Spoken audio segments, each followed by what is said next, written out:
China, a great country with over 5,000 years of uninterrupted civilization, has countless achievements in its history and endured many hardships. To this day, modern China radiates a new and impressive energy. Let us decipher through culture the answers to the magical codes that lie behind this powerful vitality. Welcome to this episode of Chinese Practice with Chinese Wisdom.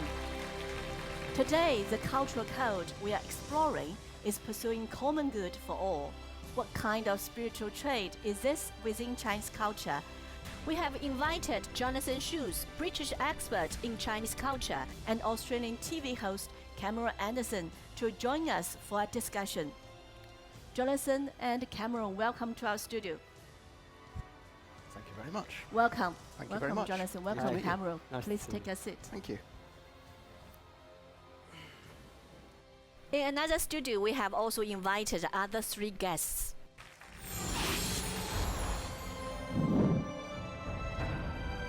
They are Professor Han Zheng, Professor Li Bo, as well as Mr.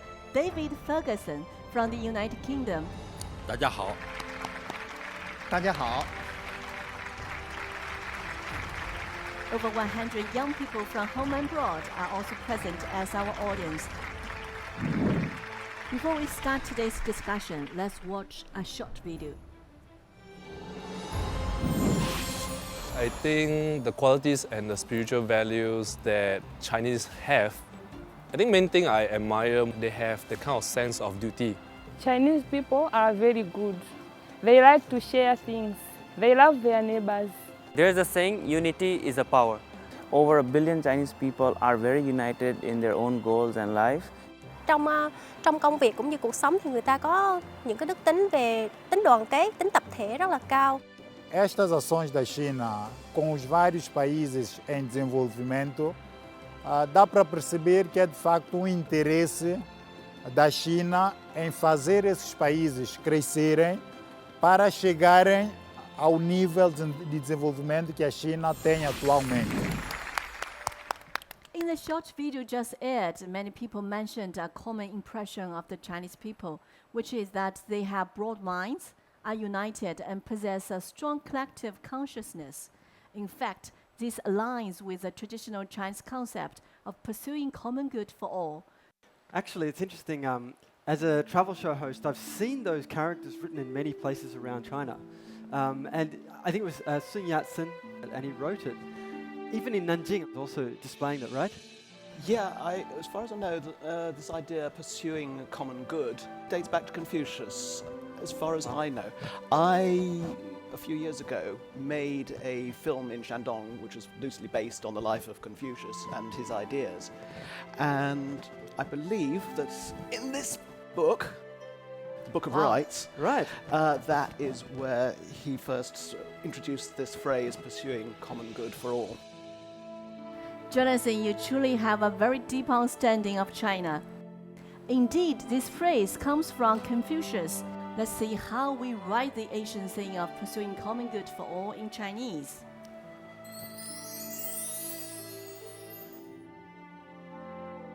What does it really mean? Let's invite Mr. Richard Sears to analyze the Chinese character.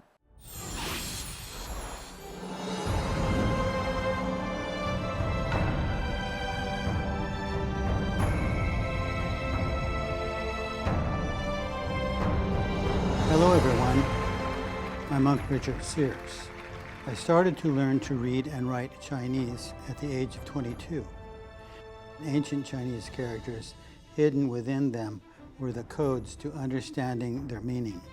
So I spent 20 years making a database of oracle, bronze, and seal characters and made a website to help others know about the origins and meanings of Chinese characters.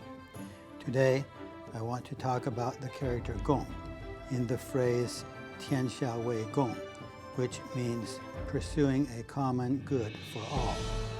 In the oracle character Gong, the upper part, which represents Fen, means division.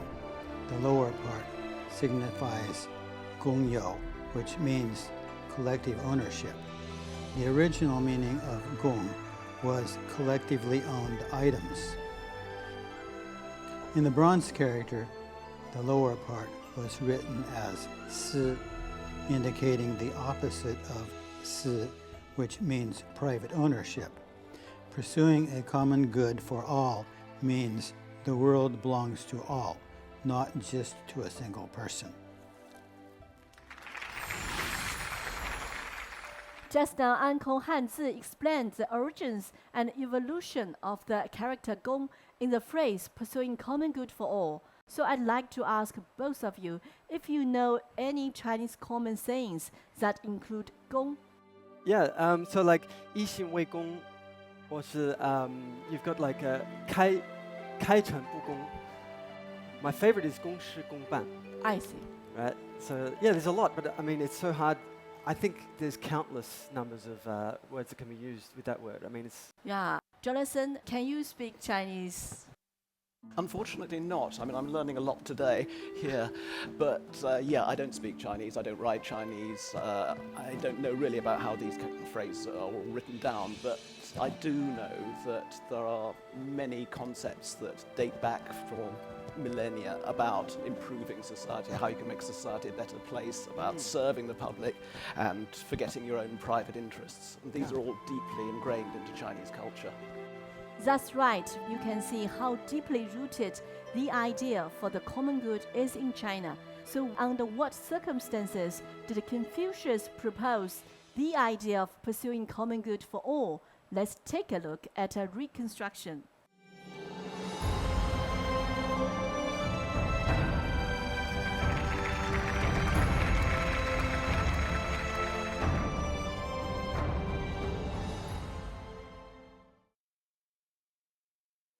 "夫子怎突然停步？是否身子不适？未有不适。弟子多虑了。然夫子为何叹气？大道之行也，于三代之应。秋谓之代也，而有至焉。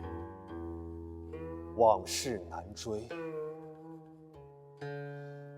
弟子愚钝，还请夫子赐教。大道之行也，天下为公。选贤举能，讲信修睦。大道之行也，天下为公。选贤举能，讲信修睦。故人不独亲其亲，不独子其子，使老有所终，壮有所用，幼有所长。故人不独亲其亲，不独子其子，使老有所终，壮有所用，幼有所长。鳏寡孤独废疾者，皆有所养。男有分，女有归。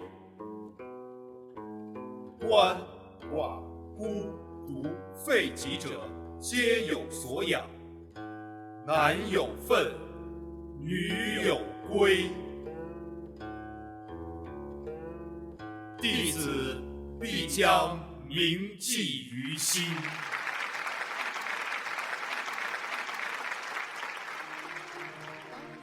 Pursuing common good for all comes from the chapter Ceremonial Usages, their origins, development, and intention in the Book of Rites.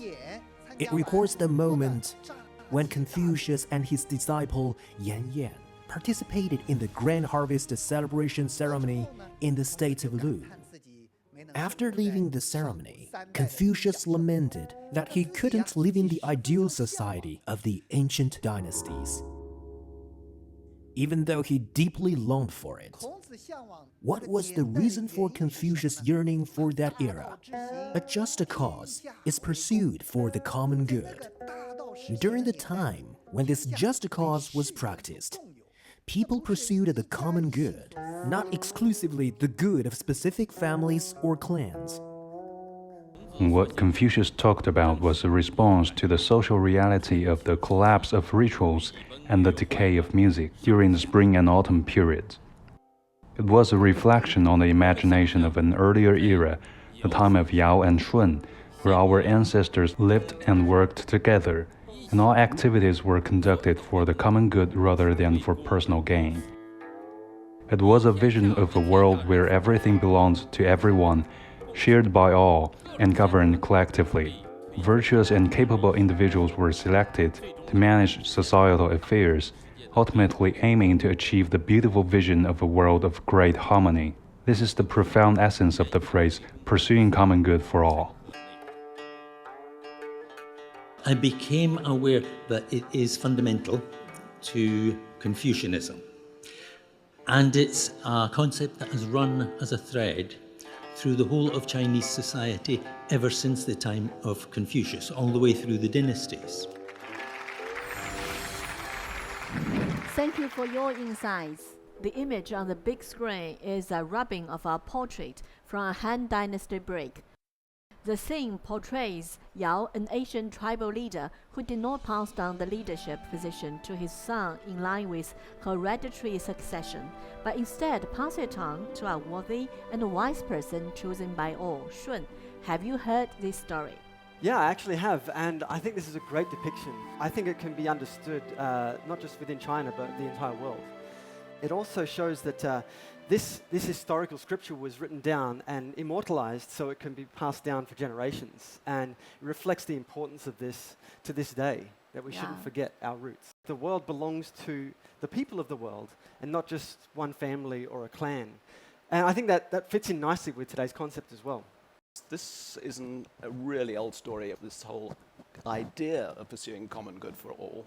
Confucius gave it a name, but it existed maybe 1,000 years before Confucius. Now, when Confucius was actually putting this idea into words, there was something similar happening in Europe, in ancient Athens. You know, it's funny, Confucius, I think he was born around the same, like they lived around the same time as Pericles. Yep. So it's like two completely different areas, but they were on the same track, you know? Yeah, that's right. It seems to have been a feature of that era that people were trying to find the best form of government that they could around the world, east and west. It's just fascinating, that it was at a parallel time. That said, the Greek democracy that they introduced at that time, it wasn't really a perfect democracy. There were many, many slaves in Athens who didn't count as citizens. They didn't get a vote. Exactly. Indeed, that's true. In ancient China, constrained by historical limitations and circumstances, the ideal of pursuing common good for all couldn't become a reality. It remained a beautiful aspiration.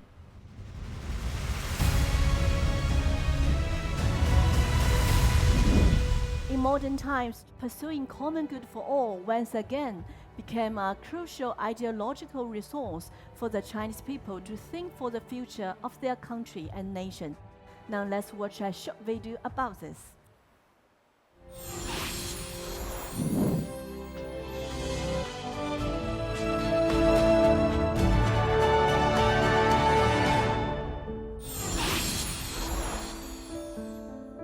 Behind me is the antique-style Peking University Red Building.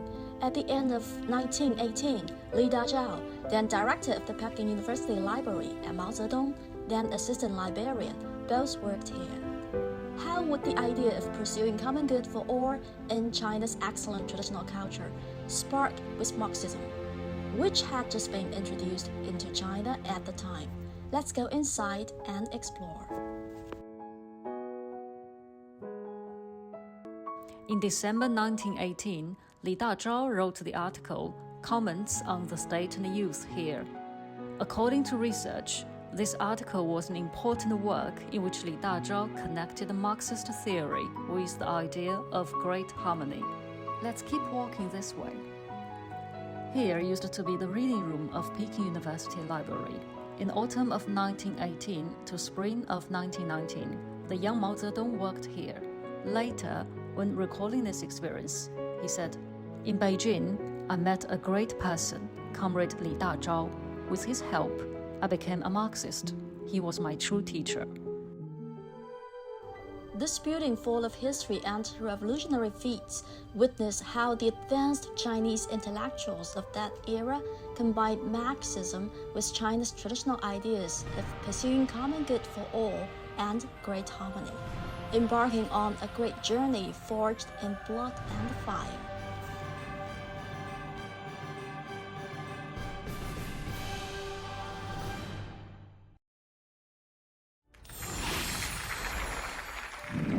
From this short video, we can see that when Marxism was introduced to China, advanced Chinese intellectuals such as Li Dazhao and Mao Zedong, they discovered that the communist ideal of Marxism actually aligned well with the Chinese aspiration of pursuing common good for all.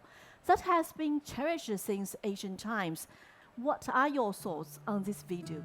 Yeah, it was really interesting to note that even after 2,000 years, something that is such an in-depth concept in China was able to almost fit like a jigsaw puzzle with the Marx system, and this romantic combination of things that helped China in the decision to adopt this methodology.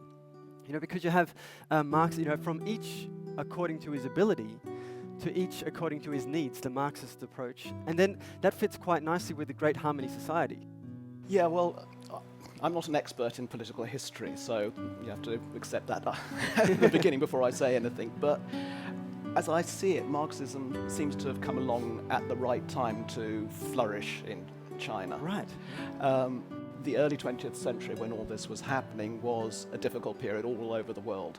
And here in China, I think many people would have wanted to transform, change the social system that they had, and quite pragmatically, Marxism seemed like an effective alternative.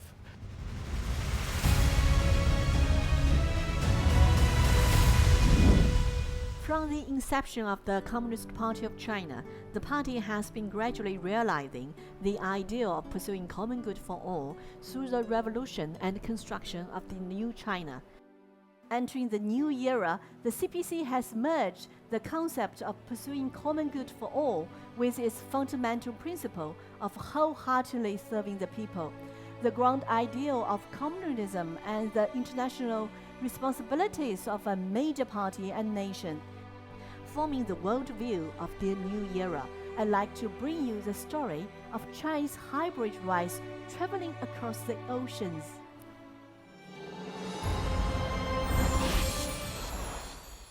Hello everyone.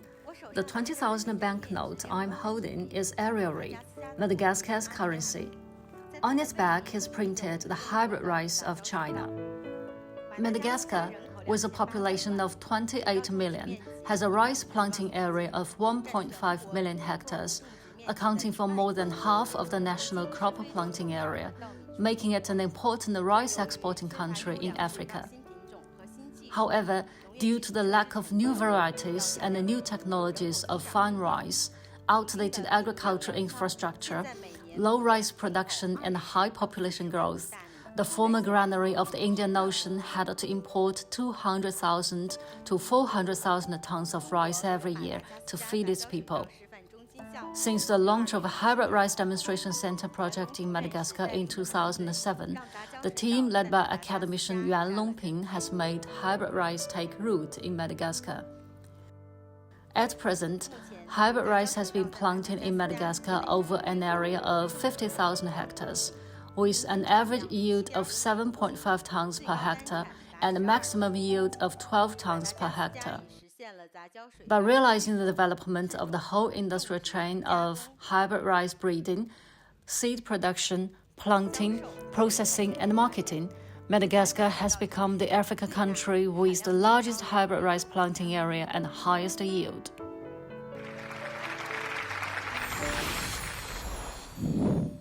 That brings me back to when I was traveling around the world. One of my favorite things to do is to collect the currency of that country, because it's kind of like when you look at currency, it's like a little history book, right? You flip through it, you see all the important people and all the historical moments. Because, as you know, for example, in the British pound, you have the Queen, Winston Churchill. And in America, you've got Lincoln and Columbus. And in China, of course, Mao Zedong. Yeah. But in Madagascar, when you turn it over, it has the Chinese hybrid rice. Yeah. I mean, that is a huge salute to the impact that China had on not only their historical culture, but also the well-being of the people. I think is the highest form of acknowledgement for a country's aid. It benefits the recipients. Yes, that's the common good that we've been talking about so far. But it doesn't stop at the borders of one nation. It carries on internationally. And the people who are giving, the donors, they also cultivate good relations with the rest of the world as a result at the same time. Thank you, Jonathan. In 2013, China proposed the concept of building a community with a shared future for mankind, urging all countries to transform our shared planet into a harmonious global family.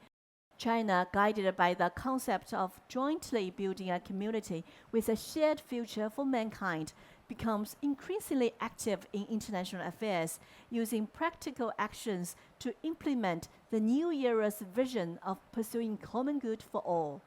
Let's listen to the discussion of our experts. As the Chinese saying goes, a just cause should be pursuing common good for all. Development is ultimately for the people. Here, all means the entire world. Common good stands for a community with a shared future for mankind, and just cause refers to the common values of peace, development, fairness, justice, democracy, and freedom for all humanity. We have to respond to global challenges with global answers. The global community of shared future has now been introduced several times into resolutions by the United Nations. And I think one of the things that's very interesting about it is it reflects very well the Chinese win-win attitude. Because China looks out at the world and says, we have succeeded in our development. If we can help these people to succeed, then their success will feed back to us. Our Chinese nation has always emphasized the concept of a world as one family, and yearned for a beautiful world where pursuing common good for all is the just cause. The profound and enduring Chinese outstanding traditional culture, along with profound and extensive Marxist theoretical thinking, has nurtured the global perspective and universal sentiments of the members of the Communist Party of China. Chinese communists have always held the belief that when the interests of the entire humanity are at stake, China must step forward, take action, and get the job done. I remember one time when I was flying to Brazil, I stopped off in Ethiopia and was finally able to have a taste of the Ethiopian coffee. Because, as we all know, coffee, it dates back to Africa and specifically to Ethiopia. Yeah. That's common knowledge. But what you may not know is that in 2019, the Chinese government actually gifted the country of Ethiopia an entire satellite. And that was able to not only give them the remote data access, but it was also able to help with the climate predictions. And it was a huge boost to their coffee industry. And in terms of foreign aid, the thing that touched me was that you see many foreign aid programs, they often come with a few conditions. But in this case, it was a pure gift and there were no political conditions attached. So I was quite touched by that piece of information, you know. I love coffee as well. Ethiopian coffee is wonderful, yeah. But with all this talk of foreign aid, no one country is in a position to solve all of the world's problems. I think that's exactly clear. It's great to see that China isn't just focusing on its own development, domestic development. The most obvious one is Belt and Road Initiative, but also there's the Asian Infrastructure Investment Bank. But there are also ways that China is engaging with the rest of the world through international agreements such as the Paris Agreement on climate change. it takes part in UN peacekeeping missions as well. Yeah. Thank you all. Pursuing common good for all is the essence of the wisdom of China's excellent traditional culture, a lofty ideal to pursue. Since ancient times, we Chinese have always held these beliefs dear. All people under the heaven are of one family. All people are my brothers, and I share the life of all creatures, and all nations should live in harmony. We have always aspired to create a better world in which a just cause is pursued for the common good. We believe that as long as countries around the world unite, follow the path of our common destiny, work together with one heart and one mind, they will surely overcome various challenges on the road ahead and usher in a brighter future for human development. And next, I would like to invite both of you to affix the engraved seal to end today's program. Let's go.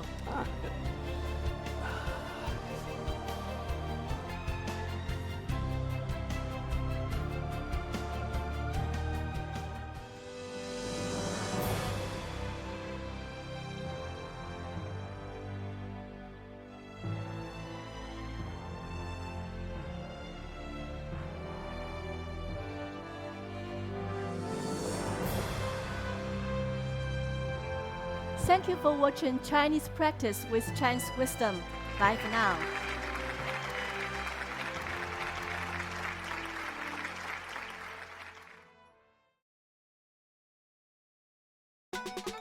泱泱中华5000年，一脉相承世无双。三皇五帝文明史，诗书礼乐远流长。天下为公行大道，求索千载谋大同。民为邦本世人正，本固邦宁社稷稳。为政以德如北辰，正己修身重心拱。革故鼎新常思变，生生不息永无穷。任人唯贤无偏私，五湖四海论英雄。天人合一法自然，和谐共生道相通。自强不息天行健，百折不挠气如虹。厚德载物地势坤，海纳百川人有容。讲信修睦成为本，协和万邦命运共。亲仁善邻和为贵，人间正道。说不完千